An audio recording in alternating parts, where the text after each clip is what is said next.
Vani Kapoor, Vaibhav ராஜ்குப்தா ஆக்டிங்ல, கோபிபுத்திரன் writing and டைரக்ஷன்ல ஒரு dark magic crime த்ரில்லரா உருவான மண்டலா மர்டர்ஸ் வெப் சீரிஸ் ரிவ்யூ தாங்க இன்னைக்கு பார்க்க போறோம். இதுல மொத்தம் 8 எபிசோட்ஸ் அண்ட் ஈச் எபிசோட்ஸ் ஒரு 30 to 40 மினிட்ஸ் ஓடக்கூடிய ஒரு சின்ன சீரிஸ் தாங்க.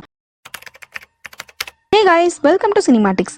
இந்த மாதிரி மூவி ரிவ்யூஸ்க்கு நம்ம சேனலை சப்ஸ்கிரைப் பண்ணிட்டு தென் பிடிச்சிருந்தா ஒரு லைக் போட்டுருங்க. இந்த சீரிஸோட ஸ்டோரி சினாப்சஸ் ஸ்பாயிலர் ஃப்ரீயா பார்த்துரும் வாங்க.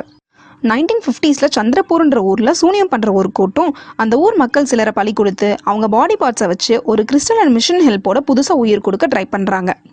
அந்த டைமில் ஊர் மக்கள் எல்லாரும் ஒன்று சேர்ந்து இந்த சம்பவத்தை தடுத்து நிறுத்திடுறாங்க. இப்போ அப்படியே கட் பண்ணால் 2025ல் அப்போ நடந்த மாதிரியே ஒரு யூனிக் பேட்டர்னை ஃபாலோ பண்ணி மர்டர்ஸ் நடக்குது.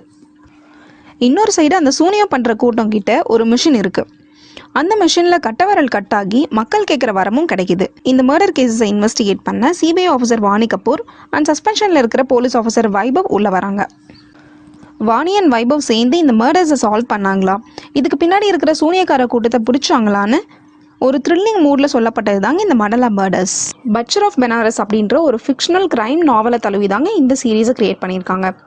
இதோட ஸ்டோரி ரொம்ப வித்தியாசமாகவும் அதே சமயம் சுவாரஸ்யமாகவும் கொடுத்துருக்காங்க. 3-4 ஃபேமிலிஸ் எல்லாம் இன்டர் கனெக்ட் பண்ணி ப்ரெசென்ட்லேயும் பாஸ்ட்லேயும் நடந்ததை பேரலாக சொன்னதால நிறைய கேரக்டரோட நம்ம ட்ராவல் பண்ணுற மாதிரி இருக்கும். ஒவ்வொரு எபிசோட்லையும் ஒரு ட்விஸ்ட்டை கொடுத்து முடிச்சிருப்பாங்க. அண்ட் டார்க் மேஜிக் பற்றி இவங்க எக்ஸ்பிளைன் பண்ண விதமும் இன்னொரு டிஃப்ரெண்ட்டான வேர்ல்டை எக்ஸ்ப்ளோர் பண்ண ஒரு எக்ஸைட்டிங் ஃபீல் தாங்க கொடுத்துச்சு. நான் லீனியராக வேறு டைம்லைனில் ஸ்க்ரீன் பிளே புரியாத மாதிரி இருந்தாலும் அட்லாஸ்ட் அதை கனெக்ட் பண்ணும்போது நல்லாயிருக்கும். கேரக்டரோட ஒரு எமோஷனல் கனெக்ட் இருக்கணுன்றதுக்காக அவங்களுக்கு பேக் ஸ்டோரி வச்சு சப்ளாட்ஸாக காமிச்சிருப்பாங்க. பட் அதனால் எந்த யூஸும் இல்லை. ஏன்னா எந்த கேரக்டர்ஸ் கூடயும் ஒரு எமோஷனல் கனெக்ட் ஆகவே முடியல.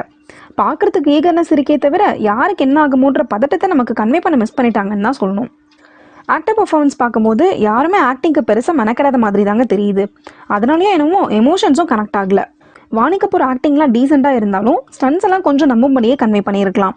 மற்ற ஆக்டர்ஸோட பர்ஃபார்மன்ஸ் பார்க்கும்போதும் ஒரு வித ஓகே ஃபீல் தாங்க கொடுத்துச்சு. எடிட்டிங் பொறுத்த வரைக்கும் நான்லீனியர் ஸ்க்ரீன் பிளேவால் இந்த ஃப்ளாஷ்பேக்லாம் சொல்லும்போது அந்த கேரக்டரோட பேக் ஸ்டோரி தானே சொல்லியிருந்தா நமக்கு புரிஞ்சுக்கிறதுக்கு கொஞ்சம் ஈஸியாக இருந்திருக்கும். இந்த சீரீஸோட பாசிட்டிவ்ஸ்னு பார்த்தீங்கன்னா இன்ட்ரெஸ்டிங்கான ஸ்டோரி, த்ரில்லிங்கான ஸ்க்ரீன் பிளே, சீரீஸோட டியூரேஷன், சினிமாட்டோகிராஃபி இதெல்லாம் தாங்க. நெகட்டிவ்ஸ்னு பார்த்தீங்கன்னா ஆக்டர்ஸ் பர்ஃபார்மன்ஸ் அண்ட் நடுவில் சப்ளாட் ஸ்டோரியால் சில லாக்னஸ் ஃபீல் ஆகுதாங்க செய்யுது. ஓவராலாக ஒரு unique crime thriller dark magic ஸ்டைலில் எக்ஸ்ப்ளோர் பண்ணணும்னா உங்களுக்கான படம் தான் இது. இந்த சீரீஸ் நெட்ஃப்ளிக்ஸ் OTTல தமிழ் டப்பிங்ல அவைலபிளாக இருக்கு. So don't miss out the mystical Mandala murders. Cinematics rating for this movie is 7 out of 10. Thank you guys.